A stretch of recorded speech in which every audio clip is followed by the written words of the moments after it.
How to use Hopper app for hotels, or how to use Hopper app to book hotel rooms. Hello everybody, welcome back to the channel. Today I'll guide on how you can use Hopper app to book hotel rooms or hotels. Now the process is quite simple. As you know, Hopper app is used basically for hotels, flights and cars. So here is how you can use it for hotels. Simply open up the Hopper app and make sure you're logged into your account. Now I'm not logged into my account, I've not created an account, but I'll just show you quickly how you can book one. Now at the top right you can see, top left you can see the option hotels there. At the top right you can see homes, and at the top left you can see hotels. Simply tap on hotels option there, and here you'll be able to select the number of people that you want to book the room for. You can see 2 adults, 1 child, or you can select it from here. I'll just remove the child here and simply tap on apply. Now where to stay, you can select the place you want to stay, or you can add your simply tap on around current location there, and it'll show you the number of hotels.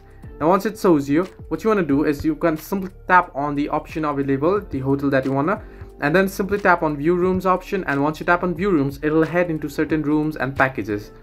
Now here you can see certain packages. Select the package that you want and then simply tap on continue, and once you tap on continue, it'll ask you for your login if you haven't logged in. Now I won't log in currently here, but once you log in, it'll ask you for payment details and such, and you can go ahead and book the room. So this way you can use Hopper app for hotels. Hope this helped you. Do like and subscribe, and do not forget to leave a comment down below if you have any further issues.